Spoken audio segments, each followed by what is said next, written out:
Hey, Shalom. It's your brother Yonathan. All right, first and foremost, I want to give all praises to the Most High, Yahweh, Bahashim, Yahushai, Bahashim, Rakah, Radash. I want to give double honors to the apostles and the elders of Great Millstone. I want to say Shalom to all the brothers and, of course, the few sisters who are pursuing this truth in sincerity. All right?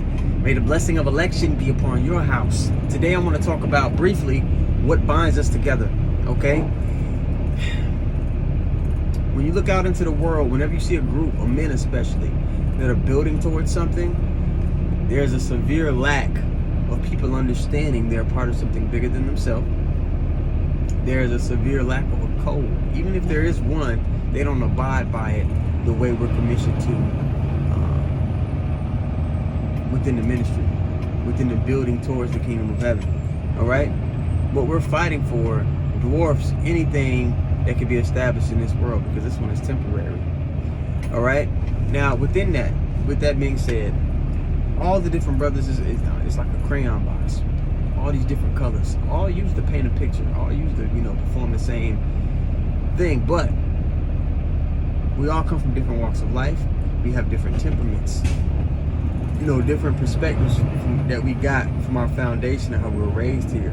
But all that gets washed away for the most part when we're given the code that the Lord has given us. We're given his moral compass of what's right and wrong. Nonetheless, brothers are going to have, again, different temperaments. And some brothers' temperaments may clash a little bit.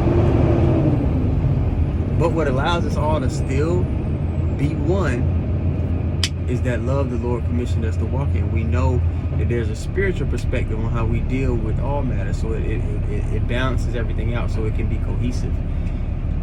With that being said, don't give Satan the opportunity to use those little nuances about various brothers to get you out of the spirit. It's okay. Everybody's not going to have the same temperament or do the things the way you would do them. And the Lord knows what he's doing. He knows better than you. Each of these brothers, these different colors in the crayon box, are used for a particular purpose, to paint a part of the picture. All right, so the elect can see the salvation that's on the way. Okay, there's a prophet with certain temperaments and vernaculars, a way that he does things, meant to edify every member of the elect. You're just one brother who has his portion of people, if you're a part of that number, to edify. And every brother around you that's sincere and that's pushing towards the mission, they got their portion. They're gonna be who the Lord created them to be, and that shouldn't get you out of the spirit or rub you the wrong way or have you just frustrated. When you go to First John 2, let me go get it. You go to 1 John 2 and 9. Let me go get it. It reads, "He that saith he is in the light and hateth his brother is in darkness even until now." You're not getting it. You're not fully in the truth. If that's the spirit that you're in, if you can't understand, the Lord is using this man, he has different ways about him, okay. As long as he's not going against the code, the Lord using him. And that, if it's fine with the Lord, it's fine with me. All right, you gotta be in that mindset.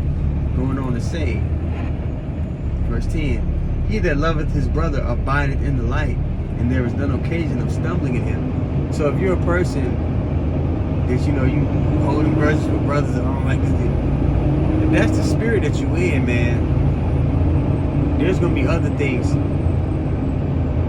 in your walk or things that you lack in the spirit that are gonna be evident. Even if not on the surface, there's gonna be things that you lack in the spirit that are gonna be evident or made evident.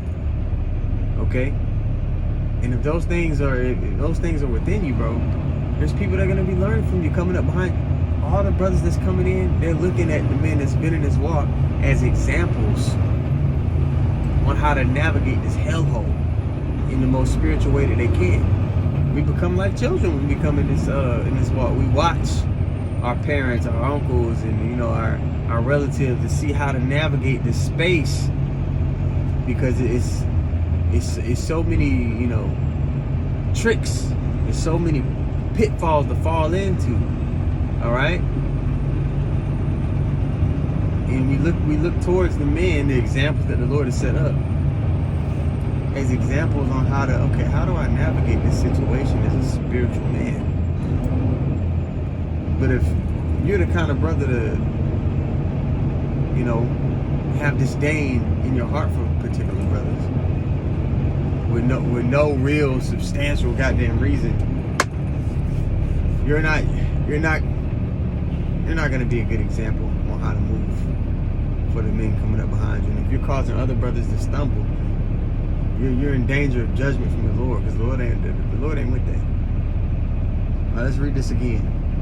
1 John 2 and 10. I'm gonna actually switch over to the NLT. 1 John 2 and 10, it says, anyone who loves another brother or sister is living in the light. And this, when we talks about a brother or sister, it's talking about a fellow believer. He's living in the light. And because 2/3, we don't fuck with 2/3. They're completely against the Lord. They're haters of God, as it talks about in Romans 1. Okay? And David told you in the Psalm, do not I hate them that hate thee, O Lord? And there's many people who hate Yahweh in the standard that he's commissioned us to walk in. Alright? 1 John 2 and 10 in the NLT. Anyone who loves another brother or sister is living in the light and does not cause others to stumble. But anyone who hates in another brother or sister is living and walking in darkness. Such a person does not know the way to go, having been blinded by the darkness. They can't judge righteous judgment because their flesh and their emotions and their feelings is blinding them from, operating the way that they should. Having the particular qualities that they ought to have, the patience, the foresight, the discernment. It is certain things that they're going to be missing, or they're going to be weak in, because they're allowing this flesh to get in the way. Don't be that guy. You got to constantly be, examining yourself. Are you moving properly? You pray to the Lord. If there's a way, search me, oh God. Like David had this mindset. Anyway, let me go get it real quick.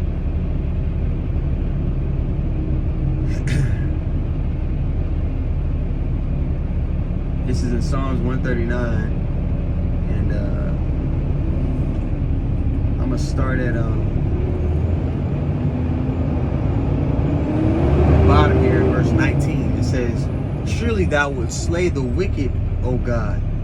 Depart from me, therefore, ye bloody men, for they speak against thee wickedly, and thy enemies take thy name in vain. So there's people that we don't rock with. The wicked, 2/3 of our people, other nations that have that disdain for the Lord and his way. Yeah, we don't rock with them. But fellow believers, there's a particular understanding, standard that we should deal with fellow believers, that we should deal with. We should walk in towards fellow believers. All right, now going on in verse 21, it says, do not I hate them that hate thee, O Lord, and do not I grieve with those that rise up against thee. I hate them with a perfect hatred, and I count them mine enemies. Certain, now this is the point I wanted. It's the mindset we should have, especially when it comes to examining ourselves. The scriptures say examine ourselves, whether thou be in the faith. And David had this mindset. Psalms 139 and 23. Search me, O God, and know my heart. Mine. Try me and know my thoughts. You gotta get your thoughts under control in this walk, man. And that's one of the initial attacks Satan will use to try to stir up strife in the mind, attack that mind. Search me, O God, and know my heart. Try me and know my thoughts, and see if there be any wicked way in me, and lead me in the way of the everlasting, the pathway that leads to immortality. So yeah, man. The Lord has brought all these beautiful brothers from so many different walks of life that have so many different temperaments and ways about them. And it may not always sit well with you, but fuck you, right? The Lord know what He's doing. The Lord got brothers for every purpose. And if you're down with the Lord, then you're down with how He's doing things. So So Abaratazah, the lesson was edifying. I want to give all praises once more to Yahweh, Bahashim, Yahushai, Bahashim, Rakah, Radash. I want to give double honors to apostles and the elders of Great Millstone. I want to say shalom to all the brothers. And of course, the few sisters pursuing this truth in sincerity. All right? May the blessing of election be upon you. Shalom.